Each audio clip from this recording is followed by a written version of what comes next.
মহেশতলার দিকে বা নজর রাখতেই হবে। থমথমে মহেশতলা। ঘটনার 48 ঘন্টা কেটে গিয়েছে, কিন্তু আতঙ্ক কাটছে না স্থানীয়দের।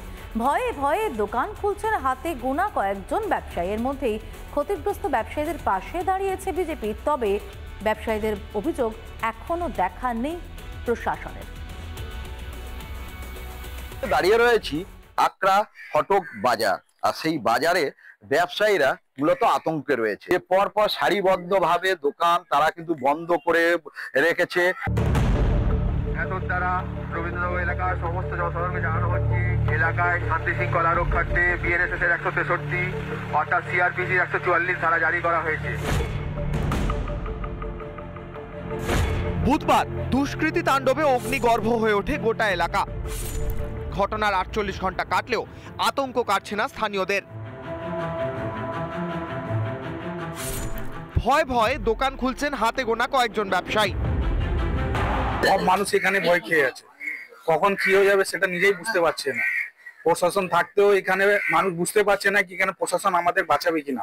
ভয় তো অবশ্যই আছে, আতঙ্ক তো অবশ্যই আছে। কি চাইবো, শান্তি ফিরে আসে, আর কি বলবো। আকরা শক্তিগড় রবীন্দ্র বিদ্যাপীঠে আজও দেখা মেলেনি কোনো পড়ুয়ার। স্কুল একেবারে এই মুহূর্তে খালি। যারা এখানকার নিরাপত্তা রক্ষী রয়েছেন তাদের সঙ্গে কথা বলে যেটুকু জানতে পারলাম, তারা বলছেন যে স্কুল 1 সপ্তাহের জন্য ছুটি দিয়ে দেওয়ার ঘোষণা করা হয়েছে। মহেশতলার ঘটনার 48 ঘন্টা পরেও প্রশাসনের কেউ আসেনি ক্ষতিগ্রস্তদের কাছে। ক্ষতিপূরণ দিতে সরকারের তরফে কোনো প্রতিনিধি আসেনি, না এসছেন কাউন্সিলর, না এসছেন বিধায়ক, না পুলিশ প্রশাসনের কেউ এসছেন। তবে ক্ষতিপূরণ কত কি হয়েছে তা খতিয়ে দেখতে বিজেপির মণ্ডল প্রেসিডেন্ট এই এলাকার তিনি এসছেন। তিনি এই মুহূর্তে হাতে কাগজ এবং ডায়েরি নিয়ে, পেন নিয়ে সেটা নোট ডাউন করছেন। দোকানগুলো ভিজিট করতে বেরিয়েছি আর বাড়িগুলো ভিজিট করতে বেরিয়েছি। যারা যারা ক্ষতিগ্রস্ত হয়েছে তাদের সাথে কথা বলছি। তাদের ক্ষতিপূরণের ব্যবস্থার জন্য শুভেন্দুদা আমাকে বলেছে, আমরা একটা লিস্ট বানাচ্ছি। এগুলোই আমরা এখন পরিদর্শনে বেরিয়েছি। আপনারা সরকারি কোনো লোক আসেনি। ক্ষতিপূরণের ব্যাপারে কিছু বলেছে না। কি ক্ষতি হয়েছে আপনার? ক্ষতি 3টে সাইকেল পাওয়া যাচ্ছে না। তালা ভেঙে তারপরে আমার কাঁচ 3-4 হাজার টাকা ছিল, মেশিন ফেসিং ছিল, ফেসিয়াল ছিল, সব লুটে মারে নিয়েছিল। কত টাকা হতে পারে ক্ষতি? 50,000 টাকার উপরে আছে কিন্তু। হ্যাঁ, ক্ষতি।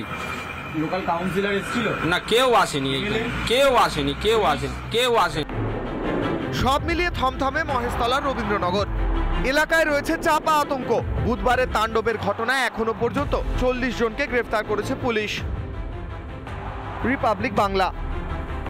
নানা ধরনের কন্টেন্ট দেখার জন্য লাইক করুন, শেয়ার করুন আমাদের ফেসবুক পেজ, সাবস্ক্রাইব করুন আমাদের ইউটিউব চ্যানেল। পাশাপাশি অন্যান্য ব্রেকিং নিউজের জন্য অবশ্যই চোখ রাখুন রিপাবলিক বাংলায়।